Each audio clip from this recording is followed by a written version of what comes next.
¿Cómo están? Un gusto saludarles. Gracias por compartir con nosotros este programa Cita Regional, un programa que semana a semana hacemos en Quinta Visión, su canal regional en Valparaíso, en la región de Valparaíso, para llevar las opiniones de quienes son parte de nuestra región con temas interesantes de análisis regional, nacional, local. Y qué mejor que en esta oportunidad conversar con cuatro interesantes invitadas e invitados. En primera instancia, lo vamos a hacer como se grimía a la antigua y debiera ser siempre una cuestión de educación. Vamos a saludar a la dama presente. Me refiero a Paz Anastasiadis, que es abogada. ¿Cómo está, Paz? Un gusto tenerla en esta cita regional. Muy bien. Hola, Bernardo, ¿cómo estás? Bueno, sí, pues yo voy al revés, digo, si estamos buscando esa igualdad de género, vamos saludando a todos por igual, no hay un orden No, preferente, ahí me pero gusta. no, saludarlo. Entonces, Sí, Sí, pero, obvio, Reina. está bien. pero fíjese que la igualdad no tiene que ir en contra de la Ahí, educación, ¿ah? Que a veces, no. bueno, son temas porque se contraponen o hay personas que a veces quieren De la mano. contraponer lo que es la educación con la igualdad, con el tema femenino, con el tema masculino. Bueno, acá la saludamos con mucho cariño, ¿no es cierto? Y muy grande también. Quiero saludar a A Percy ustedes. Marín. ¿Cómo estás? Consejero regional RN por la provincia de Marga Marga, ya recuperado, Percy, qué bueno. Poco a poco, Absolutamente. todavía queda, pero qué bueno que ya Así es. está alentadito, como se dice, ¿no es cierto?, en el campo, como decían las abuelitas y los abuelitos, y pueda estar con Saliendo del nosotros. problema. Sí, muchas gracias, Bernardo. Sí, bastante mejor ahora y bueno, súper contento de estar una vez más en este gran programa, también junto a grandes personas y amigos, por cierto. René Lues, concejal de C por Viña del Mar, ya tiene fecha para el próximo festival de la canción, que me parece que el canal organizador nos lo está invitando, René, o nos está invitando a todos, ¿no es cierto?, a este tipo de anuncios y cosas que se están haciendo, porque no lo vi en la última actividad, que era una cuestión netamente interna del canal, pero bueno, algunas autoridades Lo de que Viña pasa, también estuvieron ahí. sí, ¿Cómo está? Un gusto es, saludar. bueno, un gusto también saludar a la Paz, a Fernando, a Percy, grandes amigos. Sí, efectivamente, para este tipo de cosas, a los concejales no se los invita, se invita a los tres concejales que son parte de la comisión, pero además cuando se hace el comunicado, solo sale nombrada la comisión en términos genéricos, sin nombrar a los concejales que son parte de ella, y solamente a la alcaldesa y al canal. Así que estamos acostumbrados ya a, a esas Al situaciones tan, claro, que nos dejan tan menoscabados como consejo municipal. Claro, no, yo, por ejemplo, al Core Percy Marín lo vi entregando catre clínico, ¿no es cierto?, en Marga Marga, Así y es. entiendo allá tampoco lo vi en algunas minutas y en algunos comunicados. Y finalmente Tampoco. saludamos a Percy, perdón, a Percy Marín, iba a decir a Fernando Wilson. Me entusiasmé por Fernando, usted también, ¿no es cierto?, un poco descansando, aunque está en etapa de exámenes, porque así Tomando son las exámenes. cosas, universitario. Profesor de la Facultad de Ciencias Liberales de la Universidad Adolfo Ibáñez. ¿Cómo está, Fernando? Un Arte gusto club. tenerlo. Por favor, gusto es mío, interrumpir un poco a estas alturas del partido. Lo único que tengo alrededor son papeles y correcciones y cosas por el estilo, y gente llorando en la puerta, pero fuera de eso, por lo menos ya estamos, digamos, terminando, estamos a 2 semanas de que el primer semestre termine. Y fue un buen semestre, sin pandemia, sin cosas raras, sin mascarillas, sin túneles de seguridad, sin termómetros, sin cosas extrañas. Así que todo muy bien y Qué feliz. bueno. Qué bueno. Oiga, ¿se acuerdan de este invitado, no es cierto? También está el relojito de arena inquisidor. Para ir equilibrando los tiempos y todos tengamos la oportunidad, ¿no es cierto?, de dar nuestras opiniones en un tiempo equilibrado. Quiero comenzar con Bien. ustedes, queridos panelistas, querida panelista, amigas y amigos televidentes, con un tema que creo que va a marcar la pauta en lo que se refiere, ¿no es cierto?, al desarrollo de proyectos, que marca la pauta en lo que debe ser también cómo funciona una organización, que es importante porque yo creo que todos estamos de acuerdo en que en nuestro país, en nuestra región, debemos proteger el patrimonio, debemos proteger lo histórico. Pero cuando hay ciertas trabas, cuando pasa el tiempo, cuando nos damos cuenta que hay proyectos que se pierden porque se es demasiado riguroso, incluso excesivamente riguroso en ciertos temas, creo que llama la preocupación. Y más en comunas como las nuestras, en comunas como Valparaíso, que es reconocido por un tema patrimonial, creo que, insisto, debe llamar a la reflexión y debe llamar a la preocupación de todos y todas, de todas y todos. Tras 12 años de espera, sencillamente por una cuestión de que fueron subiendo los presupuestos, por una cuestión de que se encontraron restos arqueológicos y el Consejo de Monumentos Nacionales comenzó una serie de trámites dentro de lo que es su burocracia, y eso fue sumando y sumando tiempo. Se decidió dejar de lado un proyecto que en lo personal como periodista cubrí desde que se lanzó, del año 2017. Tenemos que haber visitado con el equipo de este canal de prensa 4 o 5 veces el lugar. Conocimos la historia. Allí funcionó, ¿no es cierto?, un convento católico. Allí funcionó el primer Congreso Nacional de la República. Allí funcionó una comisaría de carabineros. Me refiero a lo que era el Centro de Neurociencia Regional, que era muy esperado. Lamentablemente, por estas circunstancias, esto ya no va. Esperemos que más adelante se pueda regresar, pero es muy difícil. Quiero partir Muy difícil. con usted, Percy Marín, como consejero regional, porque ustedes también están muy interesados y Así es. habían ofrecido recursos para que esto saliera adelante. Exactamente, es una muy mala noticia y como tú bien señalas, qué lamentable que los buenos proyectos, las buenas ideas se vean truncados por una burocracia, pero impenetrable, una cuestión insólita y se diga que no se va a hacer claro, pueden estar las expectativas de a futuro, pero la verdad es que son muy lejanas porque prácticamente los costos se van a multiplicar por 10. Entonces lo hacen que prácticamente esto no se va a hacer nunca y vamos a tener nuevamente un edificio ahí prácticamente botado y más allá del edificio, sino que lo que se pretendía hacer algo era una cuestión tremendamente relevante para no solamente la ciudad de Valparaíso, sino para toda la región. Por lo tanto, yo creo que coincido contigo, es tremendamente lamentable, nosotros vamos a tener que proceder administrativamente a despriorizar ese proyecto, puesto que no se va a ejecutar, porque la autoridad administrativa no ha querido seguir. Bueno, recordemos que este es un proyecto que era impulsado por la Universidad del Paraíso, por Así el es. gobierno regional y también Ujú. por el Ministerio de Obras Públicas. Entonces, la verdad que insisto, debe llamar a la preocupación porque si bien hay un aumento en cuanto a los presupuestos, como ha ocurrido en otros proyectos, y ustedes lo saben bien, ¿no es cierto? Ya sea por el tema del estallido social, por la pandemia o porque las empresas se declaran en quiebra y aumentan.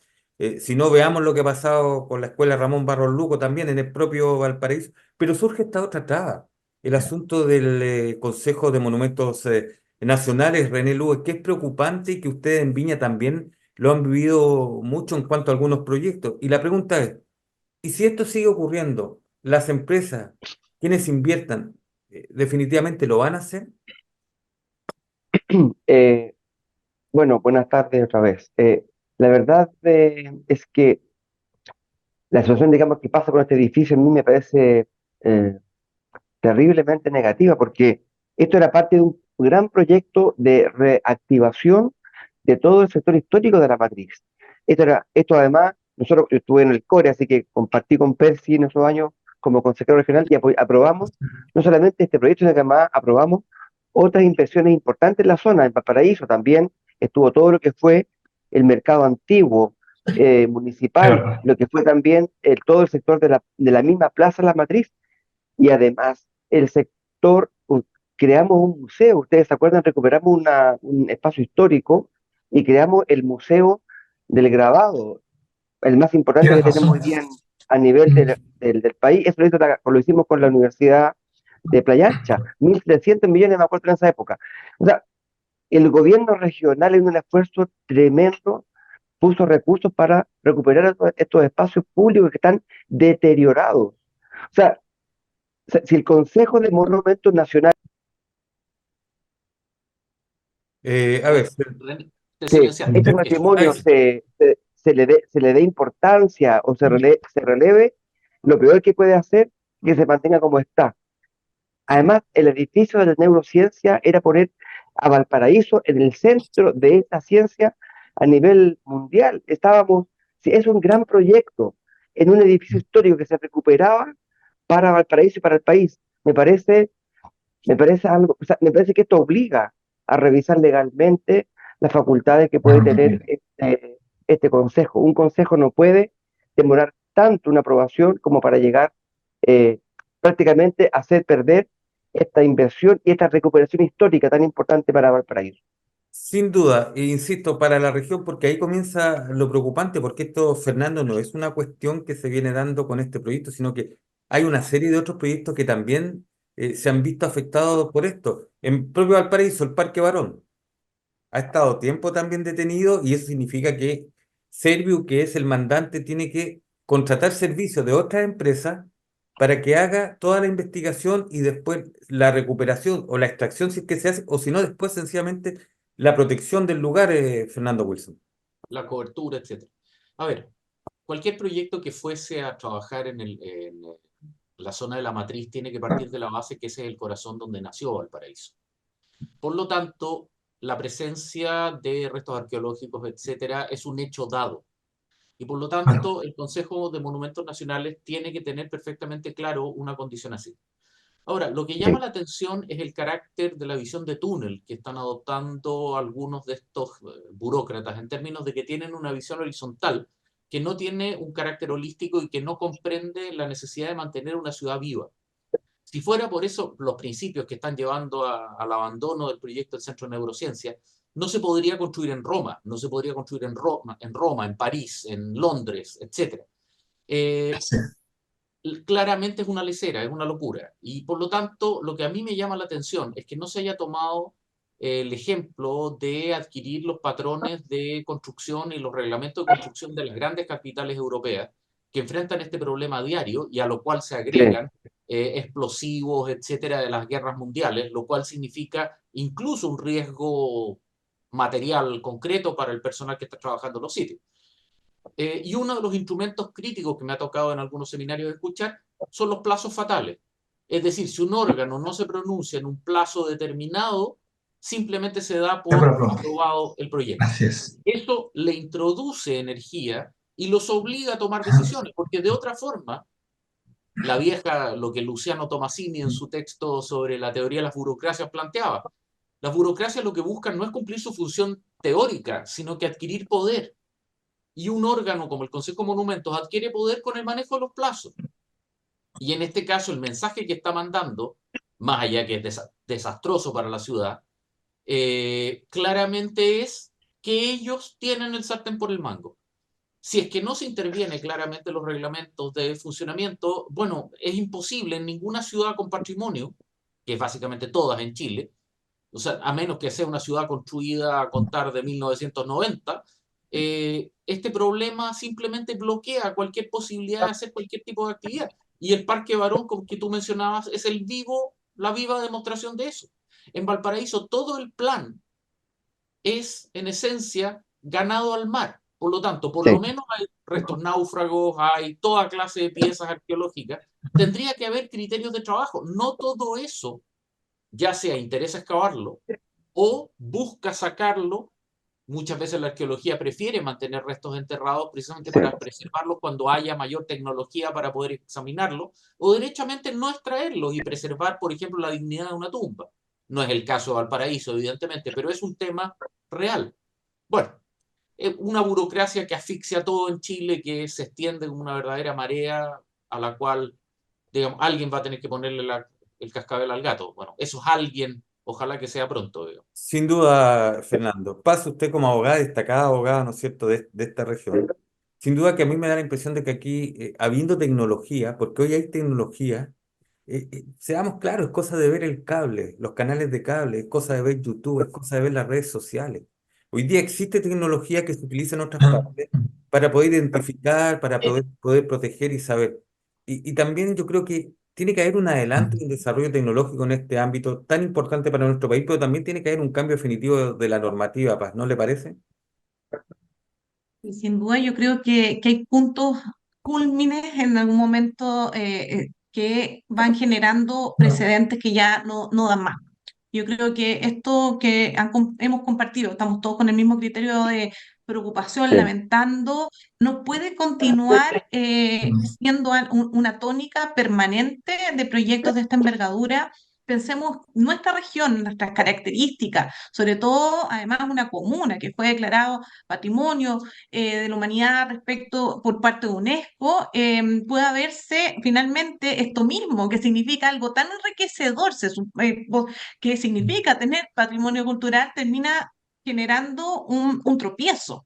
Esto vemos todo lo que significa son 5.000 metros cuadrados lo que es donde se buscaba incorporar esta iniciativa y resulta que finalmente queda en nada. ¿Y qué es lo que tenemos? A la vista y paciencia del público, una fachada ya desarmándose, donde adentro hay un sitio ya en esta condición ya eriazo, donde no estamos generando las condiciones de mejorar una, de darle más seguridad a esa comuna, crecimiento económico, atracción turística, cambiado entonces porque acá hay una serie de requisitos que no se estarían cumpliendo y yo creo, y ahí tomo lo que decía Fernando, lo compartimos brevemente, pero también en lo que señala ahora. La verdad que yo creo que si hay ciudades que realmente y países donde hay una rica nutriente patrimonial y arqueológico, tenemos que ver cómo están desarrollándose desde allá y aplicar entonces los mismos criterios en nuestro país y no creer que, que la base hay una situación de igualdad a restos arqueológicos es igual a cualquier condición o problema o tardanza en los procedimientos, sino que también tenemos que avanzar a generar mayor celeridad. Yo comparto los criterios, los plazos, los tiempos, Bueno, esto va de la mano de permisología y también el compromiso de las autoridades en esto. Acá hay una Sí. municipalidad donde se exactamente. incorpora, tendría que habérsela jugado con más fuerza respecto de esto. Esto viene ya del año 2018.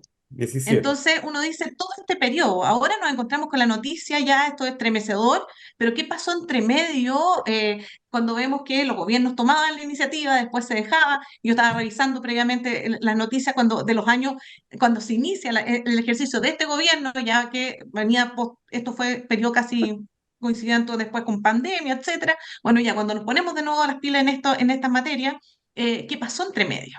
Entonces, los compromisos, ¿dónde van quedando? Y al final es que alguien faltó también una cabecilla diciendo, ¿sabes qué? Esto no puede, no podemos dejar partir la cantidad de recursos que se habían destinado, lo señala René, lo señala Percy, desde un gobierno regional para pensar en la región. Aquí yo creo que son muchas responsabilidades, pero sin duda revisar la legislación actual, yo creo que Claro que ojalá sí. incluso, estoy pensando en una comisión investigadora en la Cámara para ver, porque para esos efectos son relevantes, porque es qué es lo que falló, porque necesitamos entonces modificar muchas de las normas, algunas son de iniciativa exclusiva del presidente de la República, otras que se puedan ver desde el Parlamento, pero tiene que haber una multifunción aquí dedicado a evitar que sigamos teniendo esto como noticias permanentes que nos impiden finalmente desarrollarnos, descentralizarnos incluso. Bernardo, Sí, perdón, respecto de lo que decía La Paz, sería súper interesante este tema de una cámara, de una comisión investigadora para este tipo de temas, porque abriría toda una cantidad de proyectos que si quizás en Chile no se han hecho producto de esto. Sería súper Exacto. interesante revisar, porque además podría llevarnos además a revisar las facultades y alcances de este consejo y los tiempos que tiene para responder. Quizás Paz sería re bueno que esto se lanzara en la Cámara ahí con tus diputados más cercanos. sí, a mí me parece aquello, Yo, disculpa Paz, yo porque tengo un contacto ahí. sí, yo creo que hay que Me hacerlo. Ahora imagino, Percy Marín tiene un sí, contacto muy más directo con cercano. Arturo. ¿Sabes? Porque, mire, nos deben quedar 8 minutitos, 7 minutitos para Sí, terminar este bloque. Tratemos de hacerlo lo más sí, rápidamente pero te posible. Pero yo creo que es puedo- importante terminar este bloque con este tema, disculpe, porque ¿qué pasa con otros proyectos? Si Valparaíso yo creo que es un ejemplo de esta situación, insisto, sí, es un ejemplo de esta situación. Cómo edificios patrimoniales, terrenos patrimoniales donde se quiere invertir no se está logrando porque se encuentran estos hallazgos, Percy, y definitivamente sí, tiene toda esta burocracia. Y eso es preocupante no para exactamente. Valparaíso, sino que para toda la región. Pero es muy cierto lo que tú dices, y no solamente con hallazgos arqueológicos, sino que también en términos de, por ejemplo, de protección del medio ambiente. Si hay embalses que venían financiados, que no se construyeron, esperando algunas resoluciones que en definitiva hoy día no se pueden hacer porque hoy día hay asentamientos precarios, porque hay en definitiva poblaciones enteras que se han construido ahí. Y en el caso de Valparaíso, y me tomo lo que dijo Paz, me pareció súper interesante, porque claro, acá también se invirtieron recursos.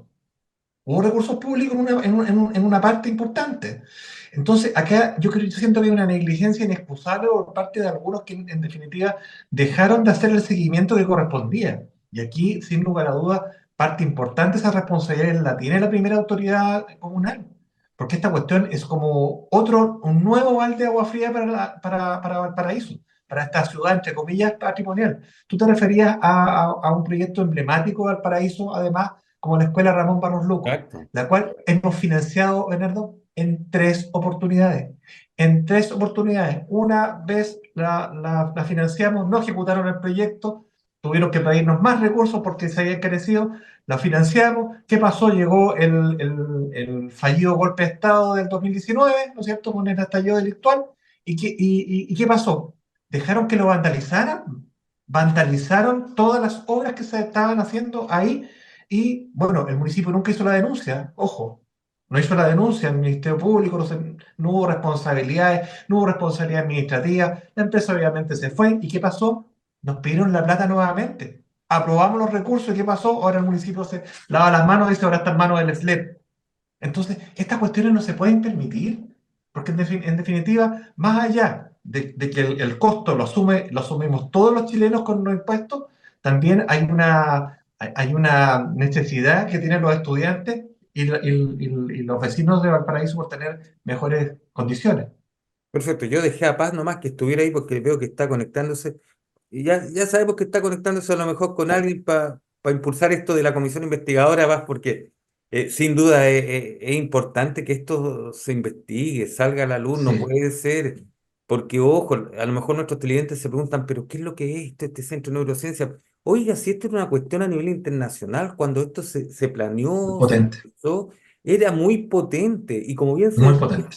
iba o se pensaba incluso dar un impulso a un barrio que es un barrio fundacional de Valparaíso que necesita mucho paz.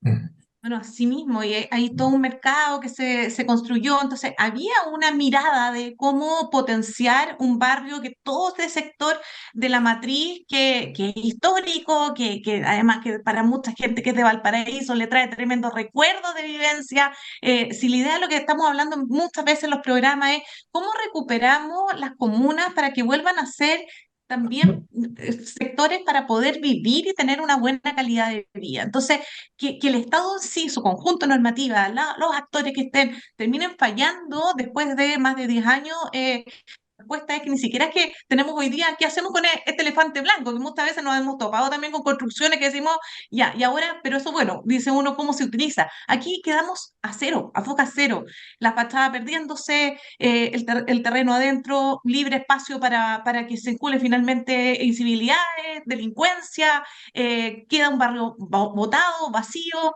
Estamos dejando que universidades entonces no tengan dónde instalarse y poder además activar el desarrollo que hay detrás de eso, en un edificio de neurociencia. O sea, estamos como generando una característica pionera dentro de nuestra región a nivel nacional y perdemos esas oportunidades. Entonces, Sí. ¿qué nos está pasando como país? Yo me acuerdo, y muchas veces, a mí, yo estando en justicia, tratábamos de recuperar el café de Vía Inés, por ejemplo, y General Centro. ¿Y qué nos De decía? acuerdo. Entonces, en ese entonces de desarrollo social, yo no te puedo dar la recomendación positiva, favorable a tu proyecto, porque es demasiada cantidad de millones.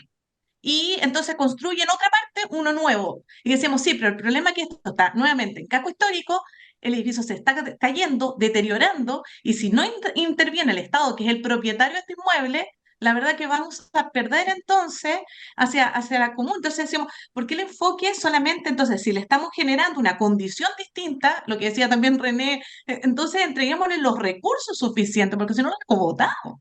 Claro, Dejamos, son problemas y hoy día lo convertamos. También Viña del Mar va a tener condiciones similares y qué va a pasar si encontramos de nuevo unos restos arqueológicos, cuánto puede demorar. Entonces, la verdad que aquí hay una normativa, permisología, pero también finalmente un abandono por parte de autoridades de haber promovido, así como en otras veces se legisla por materias urgentes, bueno, ¿qué pasó entre medio también que no se tomaron las decisiones para poder legislar de forma urgente?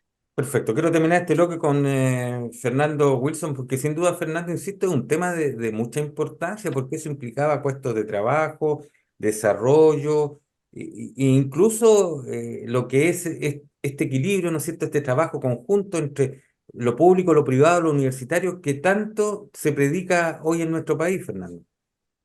A ver, absolutamente, y la pérdida de este proyecto es la punta del iceberg de quién sabe cuántas otras decisiones privadas y públicas que no llegan a la prensa, que no llegan a las portadas de los diarios, y que simplemente se abandonan, que mueren en el silencio y simplemente no se las trabaja nunca más. Ahora, hay ejemplos claros de ciudades puerto que han tenido la misma condición y los mismos problemas. Bilbao en la década de los 70, donde la ría de Bilbao era una de las aguas más contaminadas del mundo. Portsmouth en Gran Bretaña, que es la base, es el hogar de la Marina Británica, que fue destruido durante la Segunda Guerra Mundial y quedó en condiciones deplorables durante la década del 50-60, y que a través de una coordinación del Estado, pero prioritariamente con financiamiento privado, ha podido desarrollarse y son ciudades hoy día turísticas de primera línea. La única cosa que se necesita en esto es voluntad y persistencia, es decir, un plan matriz de gestión y una persistencia en el tiempo que permita manejarse. Vuelvo a insistir, esto muchas veces ni siquiera requiere recursos fiscales, que es la guinda de la torta del verdadero crimen urbano, que es abandonar o que es dejar de lado el Centro de Neurociencia. El rol del Estado en este tipo de cosas tiene que ser el proveer la persistencia, un órgano técnico de control, que es lo que ha faltado en Valparaíso. Y en esa situación a uno le llama la atención que, estando instalado el Ministerio de las Culturas en la Plaza Sotomayor, mire el paso de todas estas situaciones sin prácticamente intervenir, sin tener ninguna voz en relación a esto, sin haber dicho nada al respecto. ¿Dónde están los entes patrimoniales chilenos frente a esta situación? Parece ser que mirando Santiago, digamos, o pensando ya en términos electorales, más que realmente preocuparse en términos prácticos del patrimonio, porque como dice Paz, esa fachada histórica y patrimonial no va a estar ahí en 10 años más. Y vamos a terminar, quién sabe, con un strip center o una cadena de comida rápida instalada en ese lugar. Sería un crimen. Bueno, una tragedia al final del día. Bueno, esperemos que no se siga deteriorando porque incluso en torno a la primera iglesia de nuestra ciudad de Valparaíso, ¿no es cierto? Digo nuestra porque es de todos, y esa es la cuestión, como es la matriz, podía desarrollarse algo bonito y no lo que ocurre habitualmente cuando uno escucha a los vecinos que dicen que hay incivilidades, hay delincuencia, hay suciedad y otras cosas más. Y hay que ver, cuando hace poco se dijo que nuestro país nuevamente había obtenido grandes resultados en lo que se llama los Óscares del turismo, a Valparaíso se le menciona. Oiga, si los extranjeros vienen a visitar Valparaíso, pero ¿qué Valparaíso le estamos mostrando? Es lamentable, insisto, es lamentable porque esto no tiene que ver con una ciudad X, esto no Sí, tiene que ver con un proyecto que muchos podrán pensar, ah, bueno, pero si no se hace aquí, se va a hacer en otra parte. No, tiene que ver con el desarrollo armónico, equilibrado de una ciudad, de una región, porque este centro no era solo porteño, No, y era para toda la además exactamente. de región. ese sitio en particular. Bernardo, Exacto, Bernardo, Chile era cortito, hacia afuera y la de Pascua era Torres del Paine, San Pedro de Atacama y Valparaíso. exacto. ¿Se da cuenta? Tema a considerarlo. Bueno, estamos terminando este primer bloque del cita regional. Interesante tema, por eso que hemos querido completarlo con aquello, porque hay que analizarlo, hay que reflexionarlo, hay que tomar medidas. No puede seguir pasando, porque nos afecta a todos. Nos separamos solo algunos segundos y ya volvemos a este cita regional junto a Paz Anastasiadis, Percy Marín, René Luis y Fernando Wilson.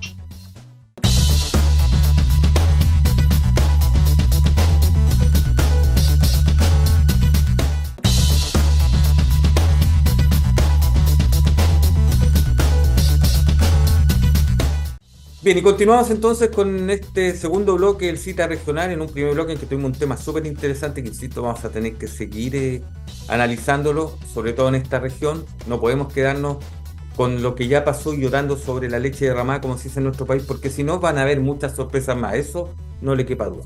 Pero ahora vamos a pasar a otro tema que también es interesante. Recordemos que estamos conversando con Paz Anastasiadis, abogada, con Percy Marín, consejero regional de Renovación Nacional por el distrito número 6, vamos a decir. ¿Por qué? Porque de ahí en la provincia de Marga, donde usted, ¿no es cierto?, es. Antiguamente eran distritos. Muy bien. Historia. Estamos Así es. haciendo un poco de historia también. René Luis, concejal de C por Viña del Mar, y Fernando Wilson, profesor de la Facultad de Ciencias Liberales de la Universidad Adolfo Artes Ibáñez. liberales.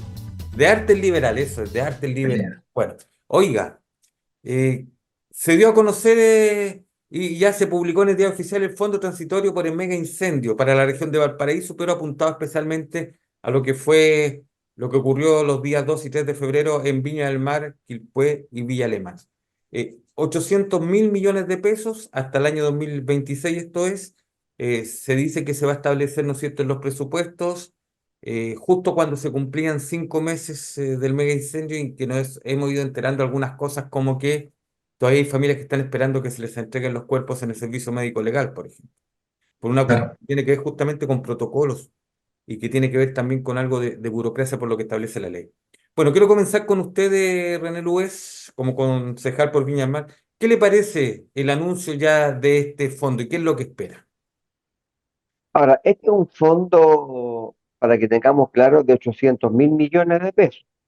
Tampoco es un gran fondo para la demanda que tenemos hoy día a nivel de estas tres comunas que tenemos afectadas por el incendio. Perdón, René, Eh, perdón, pero cuando la gente escucha 800.000 millones de pesos, dice, oye, ah, esto es una gran cifra, esto es debe, mucha esto deben plata. ser, esto deben ser como 80 millones de dólares más o menos, ¿no? Más No, o menos. 800.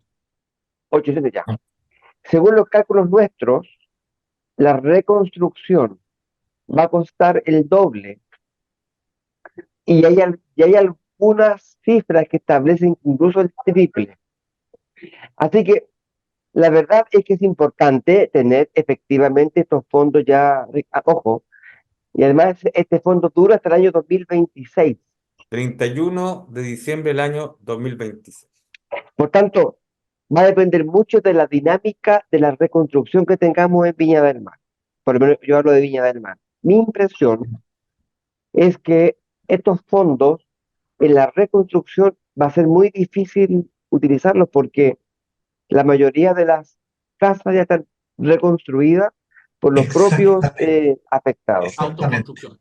tal cual. Es un muy Ahí buen- tú ya puedes recorrer Viña del Mar, no sé cómo Así, será en Quilpué o Villa es Alemana, igual, René, lo mismo. es lo mismo, porque la demora del Estado a la gente no la afecta, la gente construye ya mismo. ¿Y sabe cuál es el problema?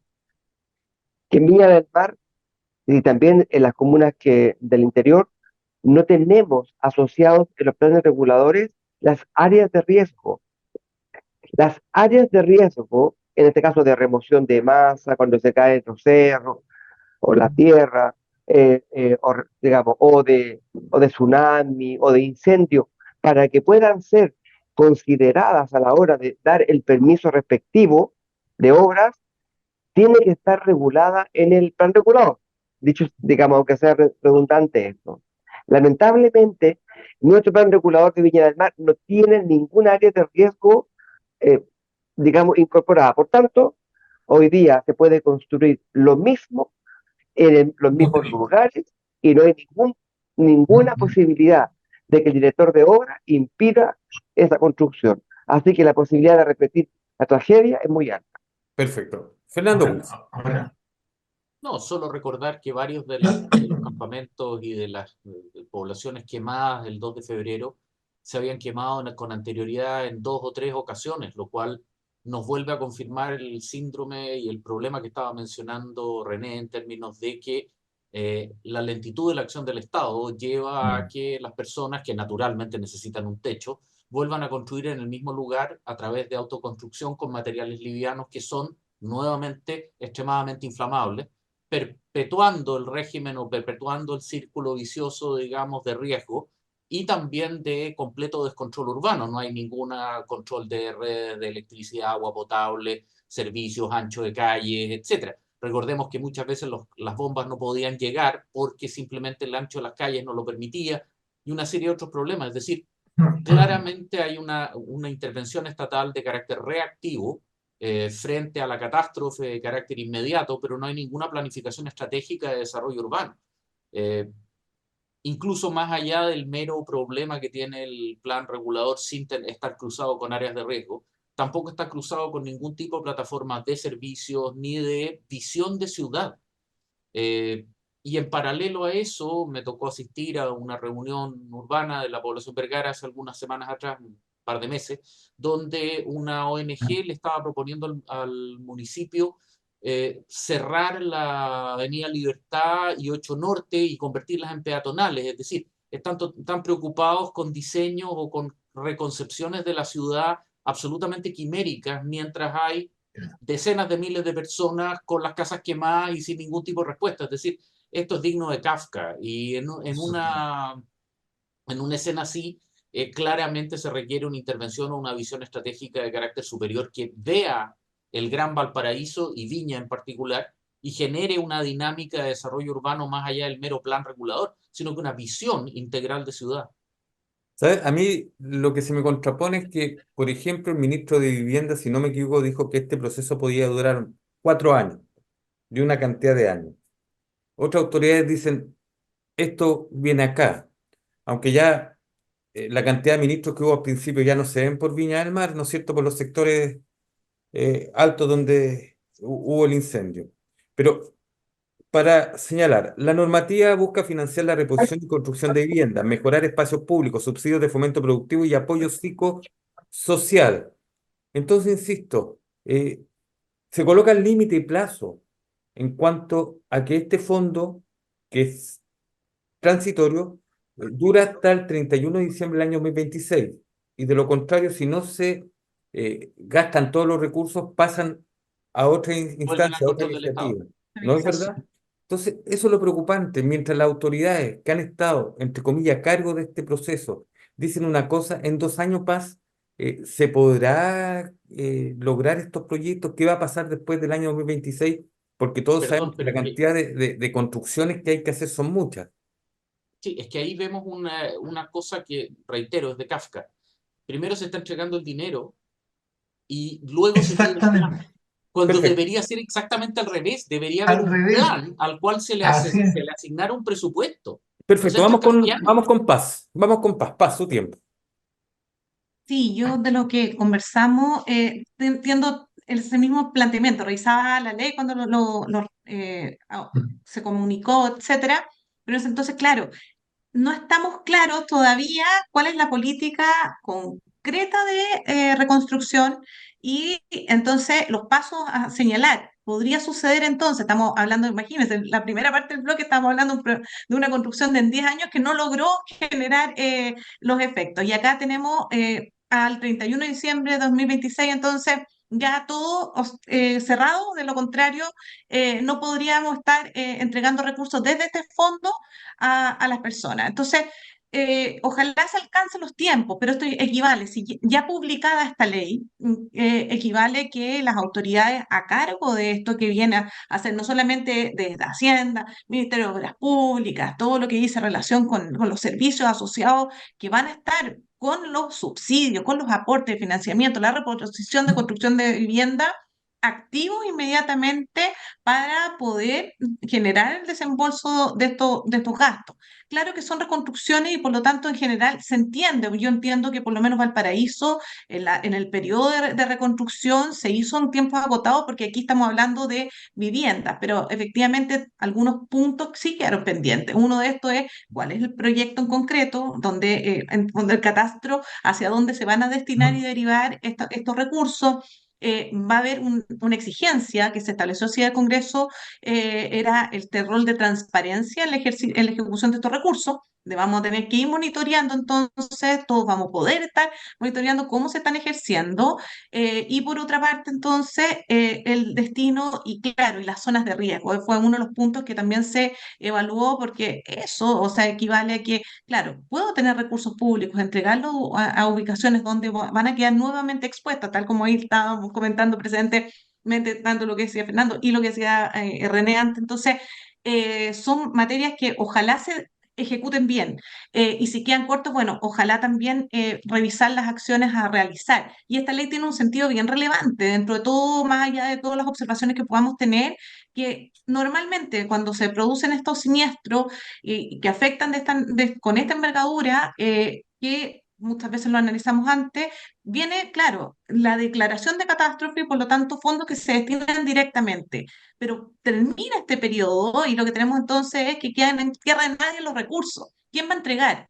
Y este fondo se crea con esta mirada y ojalá entonces, teniendo las características que tenemos como país, empieza a haber un fondo permanente de reconstrucción, pero no está armando sí un precedente que yo creo que en ese sentido sí es valorable la normativa, la ley y los recursos que se están destinando. Entonces, sí, ojalá, pero esto significa que a ejecutar rápidamente las mejores soluciones que puedan haber y ojalá pues, nos veamos que esto sí va a tener el fruto que viene derivado de esto y si, como dice, faltan recursos, René, bueno, ojalá que esto también tenga la respuesta para poder llevarlo. Bueno, Son 6 los destinos de estos recursos. Y claro, y uno de otra ellos cosa, también son protecciones, apoyo psicosocial a las personas afectadas, inclusive subsidios laborales, pero ahí, claro, uno dice que amigo atrás, porque los subsidios laborales tienden a ser en el momento inmediato del siniestro, más que hoy día que ya están todos tratando de reinventar lo que tienen que realizar. Bueno, bueno, pero es una buena señal de todas maneras. sí, y muchos de los cuales ya se han entregado, porque a través de Corfo, de Cercotec, ¿no es cierto?, se han llevado una serie de herramientas. Otra cosa que creo que es bueno destacarlo también es que por lo menos el periodo coincide con lo que resta de gobierno. Por lo tanto, aquí la responsabilidad de alguna manera no se le pasaría al gobierno que viene, lo hablo en condicional, no se le pasaría. Pero los tiempos a veces uno quiere y no se cumplen. Percy Marín. Mira, yo la verdad creo que Fernando dio en el clavo. Esta es una declaración de intenciones, ¿no es cierto? Va- Vamos a ver, estos más o menos son los recursos que ya se van a necesitar para tal o cual situación, en este caso la reconstrucción. No me parece extraño que pongan elementos como el apoyo psicosocial, porque en definitiva, esta cuestión hoy día, yo encuentro que es una ley injusta, injusta por lo que ya se decía, de que gran número importante de vecinos ha ido reconstruyendo, han ido tomando créditos personales, han acudido a sus familias, a amigos para reconstruir, porque no podían estar sin techo, no podían estar en carpas, además con una situación de inseguridad brutal en la zona. Recordemos que no dejaron que un grupo importante de agrupaciones de psicólogos, incluso de psiquiatras, entraran en el caso de Viña del Mar, porque querían primero, la primera autoridad quería ver cuáles eran los planes que le iban a decir a la gente, cuando la primera intervención en términos psicológicos tiene que ser dentro de los 5 días después de una tragedia. Después no sirve prácticamente de nada.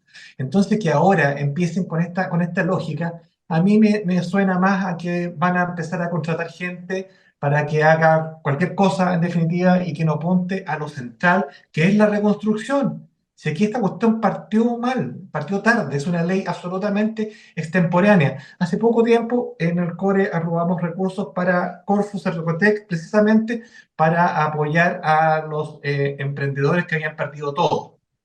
Pero el enfoque que le daban era muy parecido, también obligando a los vecinos y a los emprendedores que se agruparan en especie de asociaciones ya no formales para que vieran cómo podían salir adelante, mesas de conversación, en definitiva, botar la plata a la basura, pues Fernando, si esa plata, el 100% debería irse a los emprendedores, no a la grasa estatal.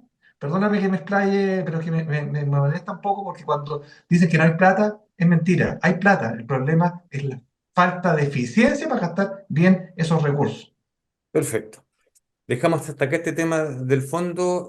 Va a seguir porque esto recién se publicó hace pocos días, pero bueno, también tener un análisis y conocer la opinión de nuestros panelistas en este cita regional.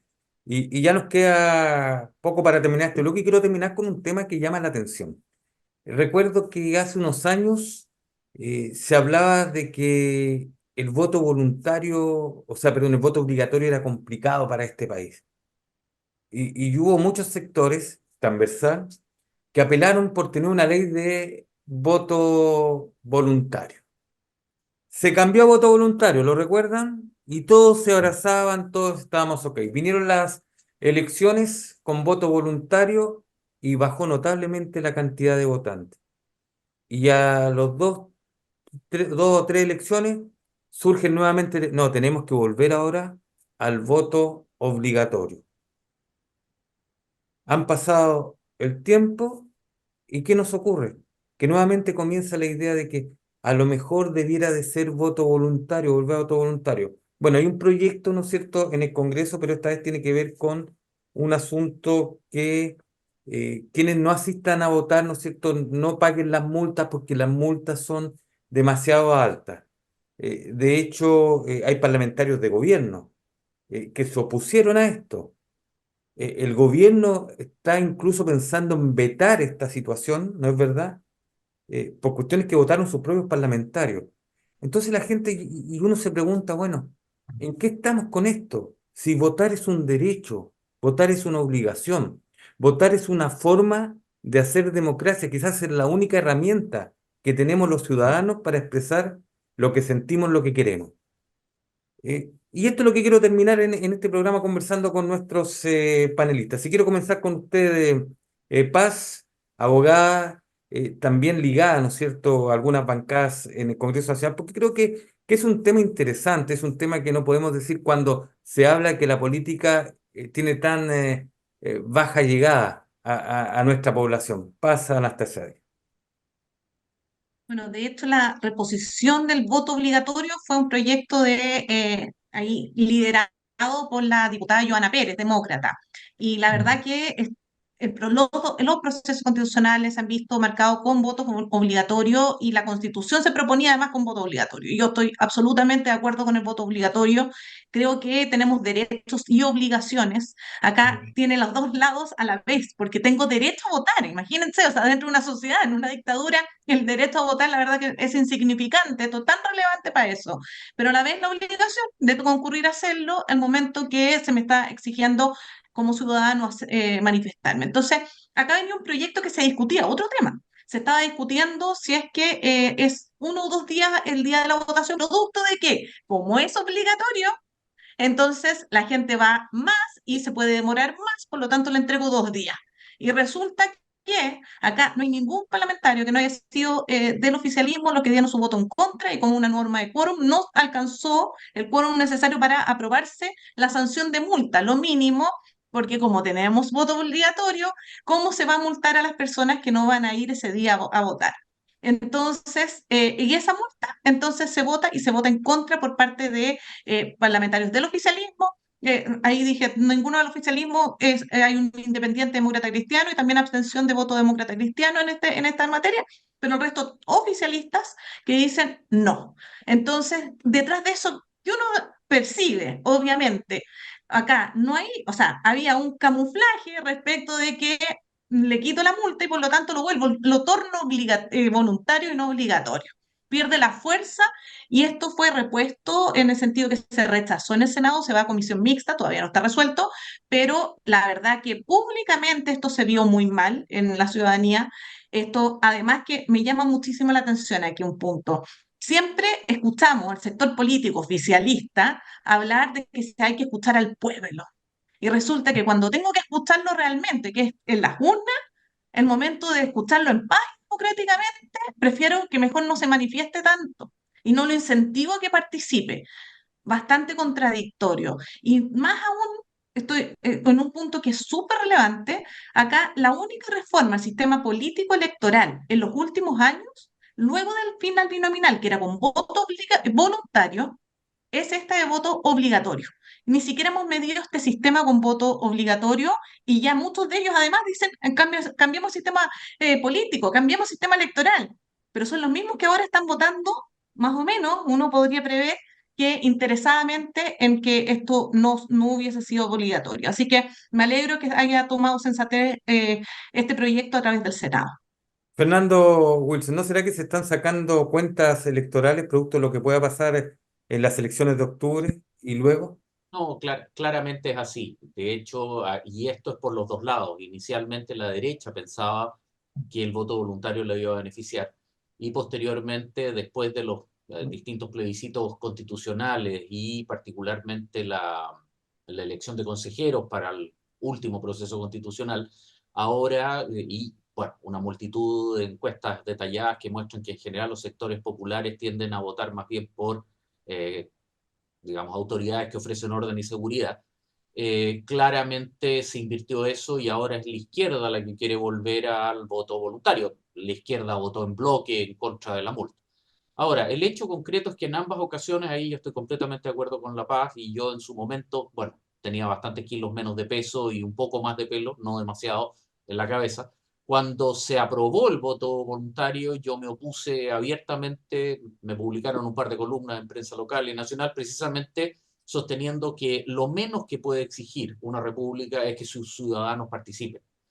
En ese sentido, es inadmisible el hecho, para mí el voto voluntario es una demostración, o más bien es una claudicación de una república que tolera que sus ciudadanos no estén involucrados en su desarrollo. Eso es la agonía de una sociedad. Me llama mucho la atención que una izquierda que propone visiones colectivas sobre el Estado favorezca una individualización absoluta y una segregación de la vida republicana. Y en esa situación, no solamente la multa, yo, a ver, reconozco que en esto soy un poco talibán, pero yo hasta la subiría, digamos, en términos de que es el único momento, es la única acción que la República de Chile le pide a sus ciudadanos es concurrir a votar. Me parece que no es tanto y si hay que hacer una fila de unos cuantos minutos, bueno, se hará, pero no sé, me llama la atención esto de comenzar a tratar al elector y al ciudadano como si fuera un cliente al que hay que capturar. Bien, Ir a votar no es no es ir al mall, dicho en brutal.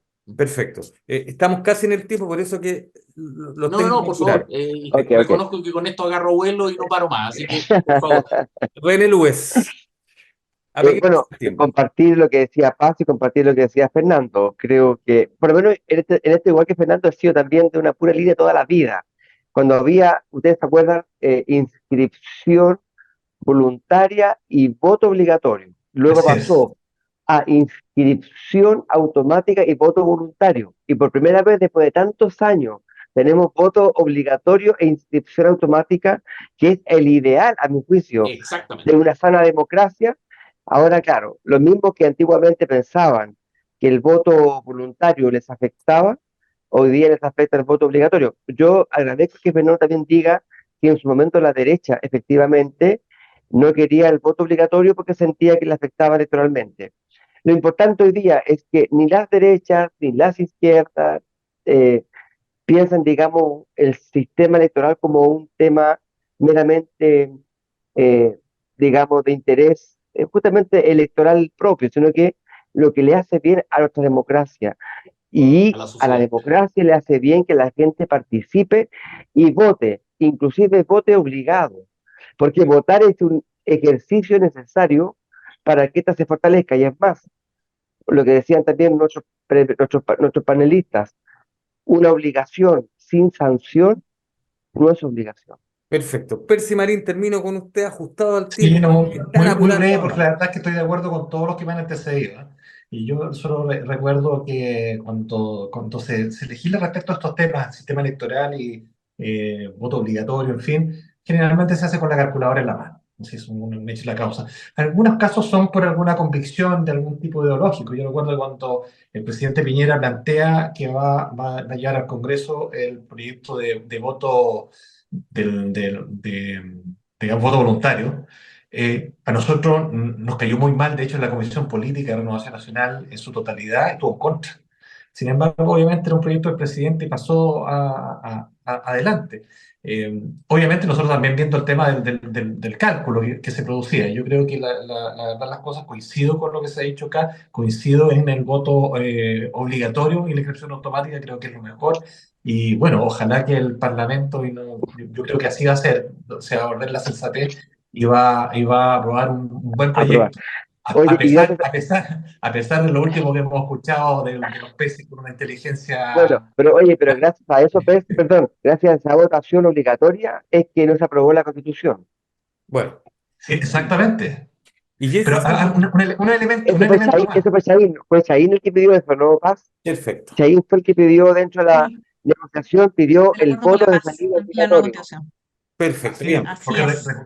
Tiempo, recordemos tiempo. después del estallido de violencia, disculpa, Bernardo, después del estallido de violencia, la gente tenía miedo de ejercer su derecho, de ir Sí, a votar, por la sí, funa, por la amenaza, en fin. sí. Bueno, circunstancias que pasan en nuestro país, cosas que ocurren y creo que hay que conversarlas para que ustedes también, como nuestros televidentes, las puedan dialogar, analizar en familia porque es importante. Acá lo que hay que rescatar es que el voto es la herramienta que tenemos los ciudadanos para expresar nuestra opinión de manera real, de manera legal. y no hay que desaprovecharla. Creo que eso es lo más importante. Creo que ha sido una interesante cita regional, como ocurre cada semana, donde quiero agradecer a Paz Anastasiadis, abogada, a Percy Marín, core RN por la provincia de Marga Marga, a René Luez, concejal de C por Viña del Mar, y a Fernando Wilson, profesor de la Facultad de Artes de Ciencias Liberales, ¿no es cierto?, Arte de libre. la Universidad de Adolfo Ibáñez, por haber estado con nosotros, por aportar con su opinión, que, insisto, ojalá sirvan para que usted también pueda seguir conversando estos temas en su hogar. Y siga junto a la programación de Quinta Edición porque está especialmente hecha para usted. Que esté muy bien usted y su familia, y gracias a ustedes por haber estado con nosotros.